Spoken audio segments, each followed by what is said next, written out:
টানা 15 দিন ধরে বিদ্যুৎ সমস্যায় ভুগছেন সোনামুড়া দুর্গাপুরের বাসিন্দারা। বিদ্যুতের দাবিতে ক্ষুব্ধ যুবকরা সোনামুড়া বিদ্যুৎ নিগমের অফিসে তালা ঝুলিয়ে দেন। সোনামুড়া শহর সংলগ্ন এই গ্রামে বিকল হওয়া ট্রান্সফরমারের আওতাধীন 100 পরিবারের বসবাস। 15 দিন ধরে ট্রান্সফরমার বিকল। বারবার সোনামুড়া বিদ্যুৎ দপ্তরকে জানিয়েও কাজের কাজ কিছুই হয়নি। বিদ্যুৎ দপ্তরের অফিসে এসে লিখিত অভিযোগ করেছেন, কিন্তু কেউ এই বিষয়ে উদ্যোগ নিচ্ছেন না। অফিসের মধ্যেও কর্মীদের দেখা পাওয়া যাচ্ছে না। যারা আছে তারা বলছেন তাদের পক্ষে কিছুই করার নেই। 5-6 দিন আমাদের ফ্রিজ টিভি অনেক কিছু নষ্ট হয়েছে। এখন আমরা মূল করতেছি আমরা কোনো পানি পাইতে আসি না। কারেন্ট থাকলে আমরা পানি পাই, আমরা যা 10-15 দিন কোনো পানি পাইতে আসি না। আমরা অনেক সৃষ্টি হইতেছে, মানে কোনো জল খাওয়ার জল আনতে বহুত কষ্ট হইতেছে। মোটর কিছু চলতে আসে না, ফ্রিজটা সব নষ্ট। ঘরে ছোটো ছোটো বাচ্চারা আছে, বাচ্চারা অনেক অসুস্থ হয়ে পড়ছে।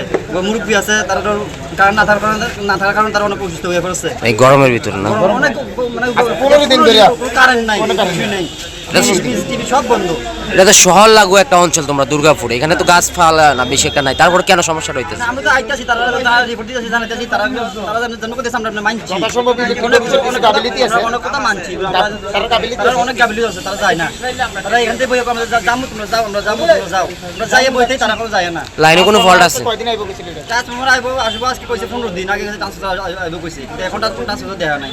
লাইনে কি ফল্ট আছে? মানে লাইন তো নাই, হঠাৎ ট্রান্সফরমার হয়ে গেছে, তাহলে কোনো ফল্ট নাই, ট্রান্সফরমার গেছে। স্থানীয় আরেক যুবক অভিযোগ করেন, 15 দিন ধরে বিদ্যুৎ না থাকায় এলাকায় পানীয় জল সরবরাহ বন্ধ হয়ে আছে। আশপাশ এলাকায় পানীয় জলের কোনো উৎস না থাকার ফলে দূর দূরান্ত থেকে পানীয় জল সংগ্রহ করতে হচ্ছে। এলাকার ট্রান্সফরমার বিকল, অথচ নতুন কোনো ট্রান্সফরমার দিচ্ছে না। এই পরিস্থিতিতে এক প্রকার বাধ্য হয়ে বৃহস্পতিবার বিদ্যুৎ দপ্তরের অফিসে তালা ঝুলিয়ে দিয়েছেন। আমাদের এখানে 16 তারিখ ট্রান্সমিটার নষ্ট হয়েছে। কোন জায়গা? দুর্গাপুর মরকাজ মসজিদের সাথে। তারপরে ওইখান থেকে আজকে প্রায় 15 দিন কোনো কারেন্ট নাই। তারপরে তারা গিয়ে কিভাবে জানি, আমরা ওই দিন আনার পরে তারা কিভাবে জানি কারেন্ট দিছে, একদম হাফল ডেকে থেকে হলো। আবার আজকে 2 দিন কারেন্ট নাই। তারা কাছে আইলে তারাকে ব্যবস্থা করতে আসি, এই সে আমরা এটা হেঁটে আজকে প্রায় 10 দিন ধরে আমরা আই। 15 দিন ট্রান্সমিটার নষ্ট, 10 দিন ধরে আই। এরপরে তার আর কোনো হেলদুল নাই। কত পরিবার আছে? তালা লাগাইছি। কত পরিবার আছে আমরা এখানে? প্রায় 80-90 ফ্যামিলি। আজকে আইএফ আইসিন নেহার তারা কেউ নাই, তারা কয় এদিকে গেছে, ওইদিকে গেছে, কেউ ছুটি দিয়ে গেছে, তারা এমন করতে আছে। তালা লাগাই দিয়েছেন? হ্যাঁ, তালা লাগাই। কত সময় হয়েছে তালা লাগানো? 2 ঘন্টা হয়েছে, এখনো কেউ নাই। কেউ আইসিও না? খোলা আইসিও না। ভিতরে মানুষ আছেন? আছে, তারা অন্য স্টাফ আছে, কিন্তু তারাকে আমরা কিছু কইতে পারতাম না।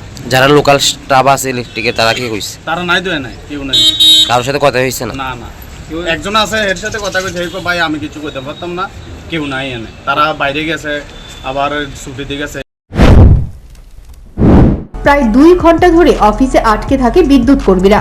বিদ্যুতের অফিসে তালা ঝুলিয়ে দেওয়ার পর চরম আতঙ্কে পড়ে যায় অফিসের কর্মীরা, যদিও পরে পুলিশের হস্তক্ষেপে তালা মুক্ত হয়েছেন।